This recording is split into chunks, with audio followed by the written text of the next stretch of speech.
ঠাকুর, মা, স্বামীজির শ্রীচরণে ভক্তিপূর্ণ প্রণাম জানিয়ে আজকের নিবেদন শ্রী শ্রী মায়ের কথা। স্বামী অরূপানন্দ, পর্ব 22।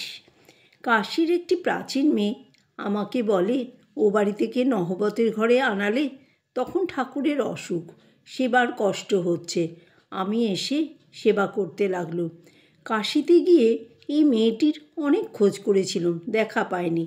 তার পরের বার তো আমি, মা, লক্ষ্মী আরও কে দক্ষিণেশ্বরে আসি। তারকেশ্বরে গত অসুখের মানসিক নখ চুল দিয়ে এলুম। প্রসন্ন সঙ্গে থাকায় প্রথমে কলকাতায় তার বাসায় উঠি। ফাল্গুন চৈত্র মাস হবে। পরদিন সকালে দক্ষিণেশ্বরে যাই।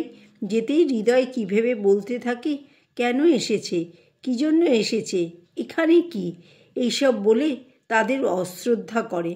আমার মা সে কথায় কোনো জবাব দেননি। হৃদয় শিয়রের লোক, আমার মাও শিয়রের মেয়ে, কাজেই হৃদয় মাকে আদৌ মান্য করলে না। মা বললেন, চল ফিরে দেশে যাই, এখানে কার কাছে মেয়ে রেখে যাব। ঠাকুর হৃদয়ের ভয়ে আগাগোড়া হ্যাঁ না কিছুই বলেননি। আমরা সকলে সেই দিনই চলে গেলুম। রামলাল পাড়ের নৌকা এনে দিলে। আমি মনে মনে মা কালীকে বললুম, মা, যদি কোনো দিন আনাও তো আসবো। তারপর হৃদয় ওখান থেকে চলে গেল। ত্রৈলোক্যবাবুর মেয়ের পায়ে ফুল দিয়ে রামলাল কালীঘরের পূজারি হলো। পূজারি হয়ে ভাবলে আর কি, এবার মা কালীর পূজারি হয়েছি। সে ঠাকুরের অত খোঁজ খবর নিত না। উনি ভাবটা হয়ে হয়তো পড়ে থাকতেন। এদিকে মা কালীর প্রসাদ শুকনো হয়ে থাকতো। ঠাকুরের খাওয়া দাওয়ার কষ্ট হতে লাগলো। তখন অন্য কেউ নেই। ঠাকুর পুনঃ আমাকে আসবার জন্য খবর দিতে লাগলেন। ও দেশের যে আসতো তাকে দিয়েই বলে পাঠাতেন আসবার জন্য। কামারপুকুরের লক্ষণ পানকে দিয়ে বলে পাঠালেন, এখানে আমার কষ্ট হচ্ছে। রামলাল মা কালীর পূজারি হয়ে বামুনের দলে মিশেছে, এখন আমাকে আর অত খোঁজ করে না। তুমি অবশ্য আসবে, ডুলি করে হোক, পালকি করে হোক, 10 টাকা লাগুক, 20 টাকা লাগুক, আমি দেব। ঠাকুরের এইসব সংবাদ পেয়ে আমি শেষে আসলুম। 1 বছর আসিনি। আমি বললাম, রাসমণি যখন দেহত্যাগ করেন তখন ঠাকুর কোথায়? মা বললেন, তখন ঠাকুর দক্ষিণেশ্বরে। তার মুখে ও আরও লোকজনের মুখে শুনেছিল, রাসমণির দেহত্যাগের সময় কালীঘাটের মা কালীর মন্দিরের সব আলো একটা দমকা হাওয়া এসে নিভে যায়। তখন মা রাসমণিকে দেখা দেন। ওদের সকলেই কালীঘাটে মারা যায়, কেবল মথুরবাবু জানবাজারে মারা যান। বেলুর মঠে দুর্গাপূজা, আজ দেবীর বোধন। শ্রী শ্রী মা আজ বৈকালে মঠে আসিবেন। সন্ধ্যা সমাগত। মায়ের আসিতে বিলম্ব দেখিয়া পূজনীয় বাবুরাম মহারাজ ছুটাছুটি করিতেছেন। মঠের প্রবেশদ্বারে মঙ্গল ঘট ও কলাগাছ জ্ঞাপন হয় নাই দেখিয়া তিনি বলিয়া উঠিলেন, এসব এখনও হয়নি, মা আসবেন কি? দেবীর বোধন শেষ হওয়ার সঙ্গে সঙ্গেই শ্রী শ্রী মায়ের গাড়ি মঠে পৌঁছিল। গোলাপ মা মাকে হাত ধরিয়া গাড়ি হইতে নামাইতেছেন। নামিবার পরই সমস্ত দেখিয়া মা বলিতেছেন, সব ফিটফাট, আমরা যেন সেজেগুজে মা দুর্গা ঠাকুরন এলুম। অষ্টমীর দিন অনেক লোক শ্রী শ্রী মাকে প্রণাম করিল। 300-এর উপর হইবে। উত্তর পাশের বাড়িতে মা ও স্ত্রী ভক্তদের থাকিবার স্থান হইয়াছিল। দক্ষিণ দিকের ঘরটিতে মা থাকিতেন। তক্তপোষের উপর পশ্চিম মুখে পা ঝুলাইয়া বসিয়া সব ভক্তদের প্রণাম গ্রহণ করিলেন। 3-4 জন মন্ত্রও লইলেন। বৈকালে নদিদির মৃত্যু প্রসঙ্গ হইতেছিল। বোধনের দিন রাত্রে হঠাৎ তার মৃত্যু হইয়াছে। মা বলিলেন, আর মানুষ এই আছে, এই নাই, কিছুই সঙ্গে যাবে না, একমাত্র ধর্মাধর্মই সঙ্গে যাবে। পাপ পুণ্য মৃত্যুর পরও সঙ্গে যায়। একটি ছেলে স্বপ্নে মন্ত্র পাইয়াছিল। ঠাকুর তাহাকে কোলে করিয়া মন্ত্র দিয়াছেন।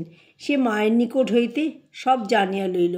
মা সেই কথায় বলিলেন, এই তো সেই বামুনের ছেলেটিকে ঠাকুর মন্ত্র দিয়েছেন কোলে করে। আমি বললাম, তুমি তাকে ফের মন্ত্র দিলে? মা বললেন, না। আমি বললুম, তুমি কৃপা সিদ্ধ, তুমি এই মন্ত্র জপ করেই সিদ্ধ হবে। আমি তার মন্ত্র কেন শুনতে যাব? আমি তাকে জপ দেখিয়ে দিলুম। বিজয়ার দিন ডাক্তার কাঞ্জিলাল যে নৌকাতে প্রতিমা গঙ্গায় ভাসান হইতেছিল, উহাতে দেবীর সামনে নানা প্রকার মুখভঙ্গি রঙ্গভঙ্গ করিতেছিলেন এবং অনেকেই সেই সব দেখিয়া হাসিয়া অধীর হইতেছিল। একজন ব্রহ্মচারী কিছু মার্জিত রুচি ছিল, সে উহাতে খুবই চটিতেছিল। মঠের উত্তর পাশের বাগানে থাকিয়া মাও নৌকার এইসব ব্যাপার দেখিতেছিলেন এবং আনন্দিত হইতেছিলেন। আমি মাকে বলিলাম, মা, দেবীর সামনে ওরূপ করার জন্য কাঞ্জিলাল ডাক্তারকে গাল দিচ্ছে। মা বললেন, না না, এসব ঠিক, গান বাজনা রঙ্গব্যঙ্গ এসব দিয়ে সকল রকমে দেবীকে আনন্দ দিতে হয়। পূজার কয়েকদিন থাকিয়া বিজয়ার পরদিন মা কলিকাতায় প্রত্যাগমন করেন এবং কয়েকদিন মাত্র তথায় থাকিয়া কাশীধাম গমন করে। বেলা প্রায় 1টার সময় শ্রী মা কাশী অদ্বৈত আশ্রমে শুভাগমন করেন। তথায় কিছুক্ষণ থাকিয়া পরে কিরণবাবুদের নূতন বাড়িতে গমন করেন। বাড়িটি একেবারে নূতন, আশ্রমের নিকটেই, বেশ প্রশস্ত বারান্দা দেখিয়া মা প্রশংসা করিয়া বলিলেন, ভাগ্যবান না হলে এমন হয় না। ক্ষুদ্র জায়গায় থাকলে মনও ক্ষুদ্র হয়, খোলা জায়গায় দিলও খোলা হয়। মা এই বাড়িতে দোতলায় উঠিয়াই প্রথম ঘরটিতে ছিলেন। গোলাপ মা, মাস্টারমহাশয়ের স্ত্রী ও আরও অনেক স্ত্রী ভক্তেরা সঙ্গে ছিলেন। নিচে প্রজ্ঞানন্দ স্বামী ও আমরা থাকিতাম। পরদিনই সকালবেলা পালকি করিয়া মা বিশ্বনাথ ও অন্নপূর্ণা দর্শন করিতে যান। 24শে কার্তিক শ্যামা পূজার পরদিন সকালে মা পুনরায় অদ্বৈত আশ্রমে আসেন এবং সেবাশ্রম দর্শন করেন। পূজ্যপাদ মহারাজ, হরি মহারাজ, চারুবাবু, ডাক্তার কাঞ্জিলাল প্রভৃতি অনেকেই উপস্থিত ছিলেন। কেদার বাবা শ্রী মায়ের পালকির সঙ্গে সঙ্গে আসিয়া সমস্ত ওয়ার্ড দেখাইলেন ও প্রত্যেকটির পরিচয় দিলেন। অন্যান্য সমস্ত দেখিয়া মা দক্ষিণের বারান্দার চেয়ারে আসন গ্রহণ করিলেন এবং কেদার বাবার সঙ্গে কথা কহিতে কহিতে সেবাশ্রমের বাড়ি, বাগান ও ব্যবস্থা সম্বন্ধে অতিশয় প্রীতি প্রকাশ করিলেন। বলিলেন, এখানে ঠাকুর নিজে বিরাজ করছেন আর মহালক্ষ্মী পূর্ণ হয়ে আছেন।